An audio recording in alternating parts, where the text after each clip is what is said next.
I stood in the shadows of my own hallway, listening to my wife tell 50,000 strangers that I didn't exist. The secret to my glow, ladies? It's the peace of mind you only get when you stop carrying dead weight, Chloe said into her ring light, her voice a perfect mix of practiced empathy and condescending charm. She was sitting in our kitchen, my kitchen, with its Italian marble countertops and custom brass fixtures that I'd paid for with 15 years of grueling double shifts as a structural engineer. On the screen, the heart icons were flying. Her followers were calling her a queen, a single icon, and a beacon of independence.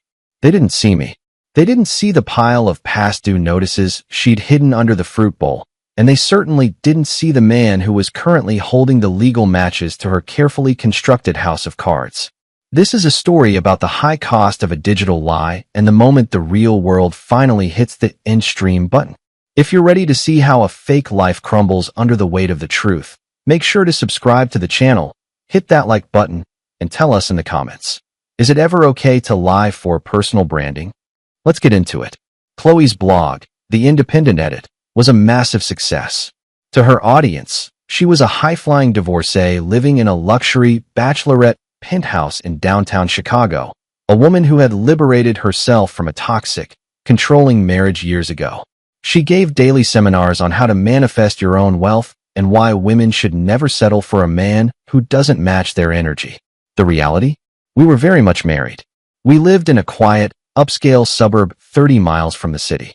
And that penthouse she filmed in? It was just a tight camera angle in the kitchen I'd remodeled myself. Every morning, I would leave for the site at 5 a.m. so she could film her morning routine as a single woman, without my clutter in the shot.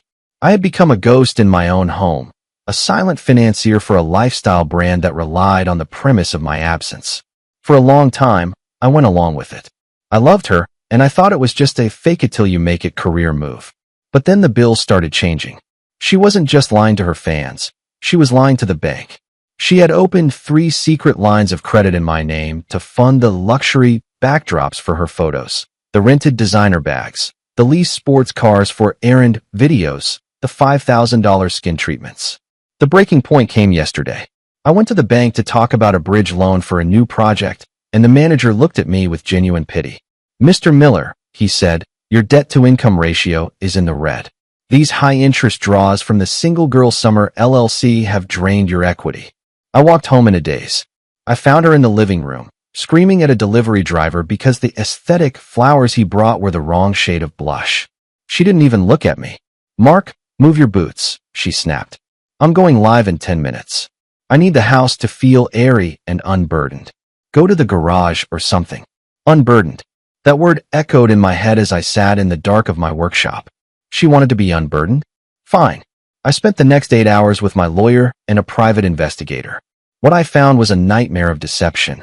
Chloe wasn't just pretending to be single. She had a single and thriving tour planned, sponsored by a major wellness brand, based entirely on the story of how she escaped her marriage to me, a story filled with lies about emotional neglect and financial holding. She was planning to leave me the second the first tour check cleared, leaving me with the debt while she rode off into the sunset on a lie. I looked at the clock. 7 p.m. The golden hour stream. I could hear her in the kitchen, her voice rising in that fake, bubbly register. "Welcome back, my loves. Tonight, we're talking about the courage to walk away. You deserve the penthouse, you deserve the peace, and you deserve a life where you are the only CEO." I checked my phone. The live stream was peaking. 52,000 viewers. The comments were a blur of goals and queen energy. I straightened my shirt. I wasn't going to the garage tonight. I was going to be the guest star Chloe never wanted. I picked up the thick, blue folder from the counter, the eviction notice, the divorce decree, and the forensic accounting report. My heart was pounding, a steady, heavy beat against my ribs. I could see her through the doorway, her face glowing in the soft light of the LED ring. She looked beautiful, but she looked like a stranger. A stranger who had been stealing my life while telling the world I was the villain. I took a deep breath. It was time for a reality check. I watched her through the crack of the kitchen door. Chloe was in rare form, her hands gesturing gracefully as she leaned toward the lens. "I remember the day I finally changed the locks on my heart," she said, her voice dropping to a theatrical whisper. I looked at that small, dark life I was living and I realized, I am the prize. My independence is my power. And look at me now, living in my dream home, completely on my own terms. The chat was exploding. You're an inspiration. I wish I had your courage. Look at that kitchen. She really made it. I looked down at the blue folder in my hands. Inside was the documentation that the dream home was currently 3 months behind on the mortgage because she'd intercepted the mail to pay for a trip to Tulum for content. I also had the deed, which listed exactly one name, mine. I had bought this house 3 years before I even met her. I stepped out of the shadows. I didn't rush. I walked with the slow, deliberate pace of a man who has nothing left to lose. The floorboards didn't even creak. As I entered the kitchen, I saw the exact moment the first viewer noticed me. A comment popped up. Who is that behind you? Then another. Chloe, look out. Chloe saw the shift in the chat. Her eyes flickered to the side of the screen, her brow furrowing slightly. What are you guys talking about? Is there a... She turned her head. Her face didn't just go pale. It turned a ghostly, translucent gray. The single icon, mask, cracked so fast you could almost hear it shatter. She froze, her mouth half open, as I stepped directly into the glow of the ring light, standing right behind her shoulder. Evening, Chloe, I said, my voice calm, projecting clearly into the high-quality microphone she'd bought with my credit card. Great lighting tonight. Really brings out the authenticity. The comments were scrolling so fast they became a blurred white streak. Is that the husband? Wait, is she in a house with a man right now? Busted. Mark, what? What are you doing? She hissed, trying to cover the microphone with her hand, but it was too late. Her unburdened persona was evaporating in real time. Get out of here. I'm working. This is a private set. A private set. I laughed, and the sound was cold, even to my own ears. I reached over her shoulder and placed the blue folder directly on the marble island, right in front of the camera lens so the viewers could see the bold heading. Notice to vacate and petition for dissolution of marriage. The audience seems to think this is a penthouse in the city, Chloe, I said, looking directly into the camera lens, addressing the 50,000 people watching her life unravel. But we're actually in a suburb 30 miles out. And this isn't her independent sanctuary. It's my house. A house she hasn't paid a dime toward in 4 years. Mark, stop it. You're being abusive, she yelled, her voice hitting a shrill, desperate note. She reached for the laptop to kill the stream, but I was faster. I leaned over and moved the laptop just out of her reach, keeping the camera pointed squarely at her panicked face. Is it abusive to ask for the 6 months of back rent you owe the Single Girl Summer LLC? I asked the camera. Or to mention that the Queen of Independence here just cleared out our joint savings to buy that designer wardrobe you all admire. Ladies, if you want the secret to her glow, it's remarkably easy to achieve when you're spending someone else's retirement fund. Chloe was breathing hard now, her chest heaving. She looked at the screen and saw the tide turning. The hearts were gone, replaced by angry face emojis and clown icons. Her loyal followers were feeling the sting of 1,000 lies. You lied to us, one top fan wrote. I donated $500 to your moving fund last month. I didn't lie. Chloe screamed at the screen, her composure totally gone. I was protecting my brand. Mark is just a bitter, small-minded man who can't handle my success. Success. I picked up the folder and slid out a document. This is a forensic audit, Chloe. You're $140,000 in debt. This dream life is a subsidized fantasy. And as of 5 minutes ago, the subsidy is officially canceled. I leaned in closer to the camera, a grim smile on my face. The Single and Thriving Tour? I've already contacted the sponsors. Turns out, they aren't big fans of fraud. The show is over, Chloe. For everyone. She looked at me, and for a second, I saw the woman I used to love. But then I saw her hand move. Not toward me, and not toward the laptop. She reached for the heavy crystal vase on the counter. The one that cost more than my first car. The crystal vase didn't hit me. Chloe didn't have the aim. She had the rage, but her hands were shaking too violently. The heavy glass smashed against the marble backsplash, sending a spray of shards across the kitchen island and narrowly missing her expensive ring light. The sound was like a gunshot, and the live stream audience heard every decibel of it. The chat was a vertical streak of fire. She's losing it. Call the police. Did she just throw something? Chloe didn't care about the chat anymore. She leaned into the camera, her face distorted, hair falling out of its perfect, independent bun. You think you're so smart, Mark? You think you can just walk in here and take my life away? I built this. I gave those women hope. So what if I used your money? You owed me for every boring second I spent in this suburban hell. I owed you, I asked, stepping back just enough to keep her in the frame, making sure the world saw the raw, ugly truth behind the filter. I gave you a home. I gave you a life where you could pursue your dreams without worrying about a single bill. And you repaid me by turning me into a villain in a story you sold for clicks. I pulled out my phone and tapped the screen. And speaking of suburban hell, Chloe, you might want to look at the front door on your little security monitor. Outside, the low, rhythmic thrum of an idling engine grew louder. Two sets of blue and red lights began to dance against the kitchen windows. I had called the police 10 minutes before I walked into the kitchen, reporting a domestic disturbance and a high-value theft. Chloe looked at the window, then back at me, her eyes wide with a new kind of terror. You called the cops? On your own wife? Mark, stop this right now. Tell them it's a prank. We can fix this. Think about my followers. Think about the brand. The brand is dead, Chloe, I said, pointing at the laptop. Look at the numbers. The viewer count was dropping, but not because people were leaving. They were sharing the link. The stream had jumped to 75,000 viewers. People were tagging news outlets, drama channels, and cancel culture commentators. She was going viral, but not as a queen. She was the internet's new favorite cautionary tale. You wanted to be a single icon? I asked as a heavy knock sounded at the front door. Well, you're about to get exactly what you asked for. You'll be single, and you'll be thriving. In a studio apartment you pay for yourself, assuming you can find a job that doesn't involve lying to a camera. Two officers entered the kitchen, their boots heavy on the hardwood. Is there a problem here? One asked, his eyes immediately landing on the smashed crystal and the woman screaming at a laptop.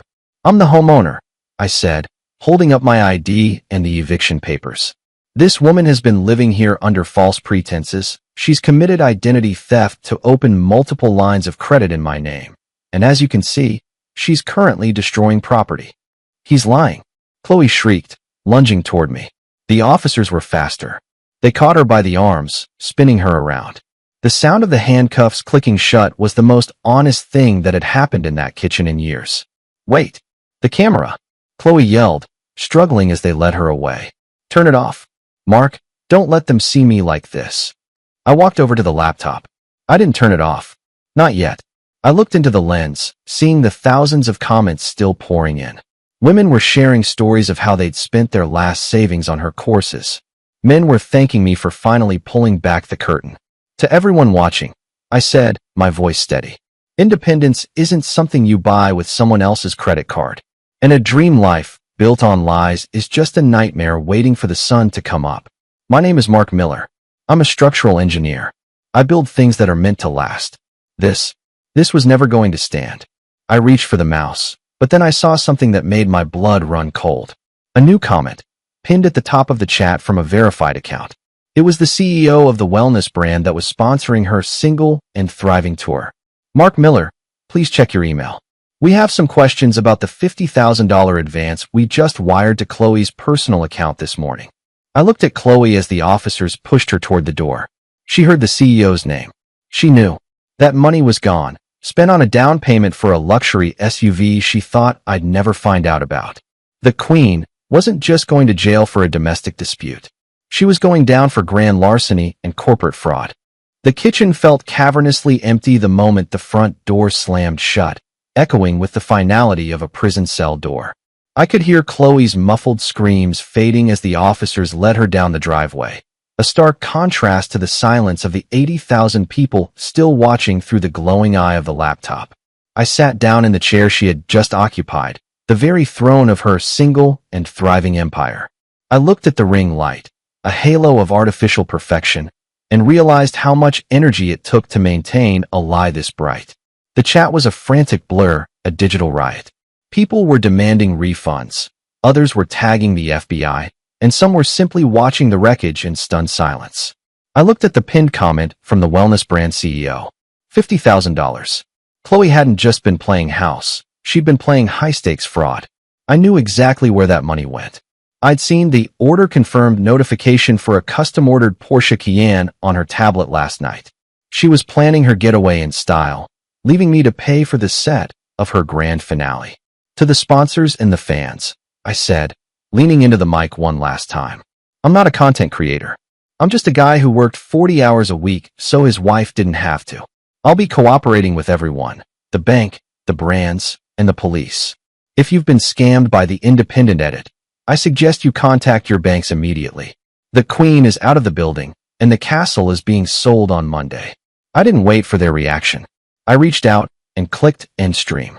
The screen went black. The little green light on the camera died. The house felt different immediately. The aesthetic vibe she'd spent years cultivating felt like cheap stage props. The expensive candles, the velvet throw pillows, the gold-framed mirrors, it was all just clutter now. I walked through the rooms, seeing the ghost of our marriage in every corner. I saw the spot where she'd cropped out my family photos for a lifestyle shoot.